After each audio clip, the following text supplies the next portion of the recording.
Today, on The Explainer, we're digging into the story of a forgotten pioneer from Korean history. His life?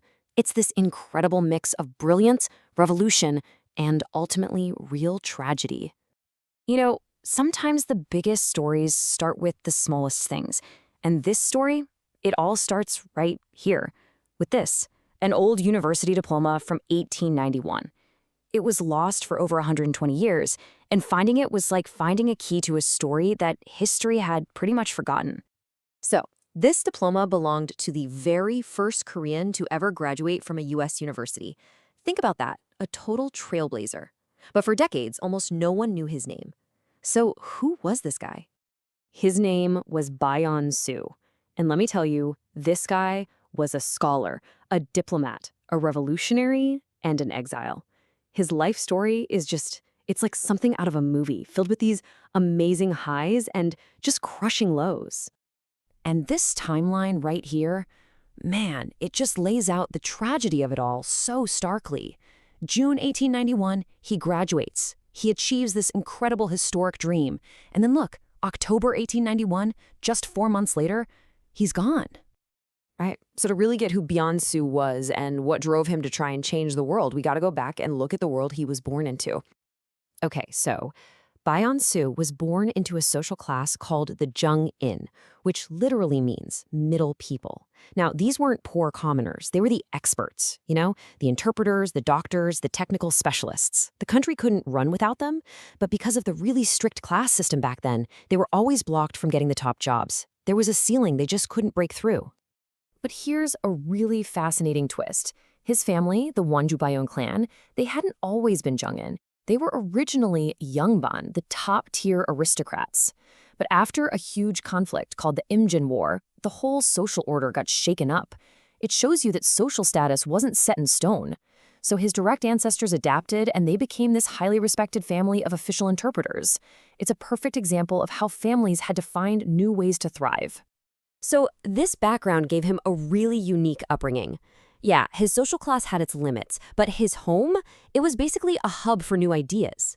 His dad, a respected interpreter and poet himself, would host these gatherings for all the big reformist thinkers.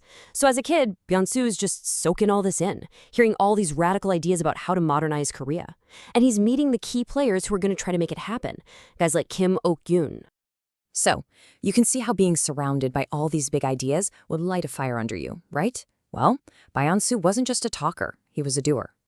So, as a young guy, he gets sent to Japan to study modern science. And then, in 1883, he gets to go on this historic trip, Korea's first ever diplomatic mission to the United States. He was only 22. Can you imagine? He's seeing the future, firsthand, all the industrial power and new ways of thinking in the West. And seeing all that just poured gasoline on his revolutionary fire. A year later, in 1884, he's right in the middle of the Gapsin coup.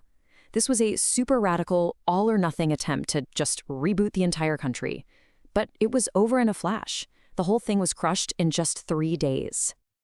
And just like that, everything changed. The coup failed, his dreams for Korea were in ashes, and now he was a wanted man. I mean, think about the whiplash. 1 minute, he's a reformer trying to save his country. The next, he's a political refugee with a death sentence. And the tragedy was immense. His family back home paid the ultimate price.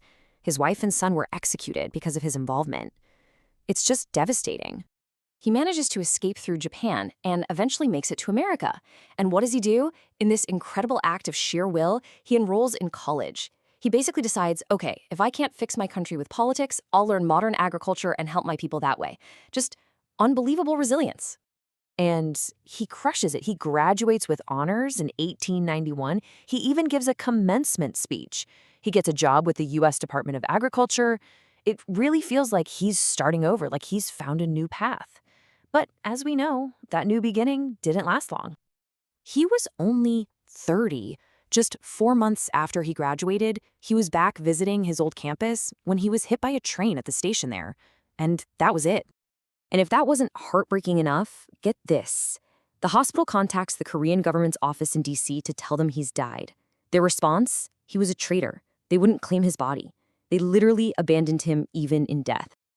But thankfully, that's not where the story ends. He had made friends in America, An admiral named Daniel Ammon, who was the father of one of his classmates, stepped in. In this incredible act of kindness, he had Byun Su buried in his own family plot. He made sure he had a proper resting place. So for 100 years, his story just vanished. He was a footnote, if that. But then, some amazing things started to happen that brought his legacy roaring back to life. First off, in 2003, the Korean American community rallied together. They built a new memorial at his grave, finally giving him the public honor he was denied his entire life. And then, the diploma. This is where it gets wild.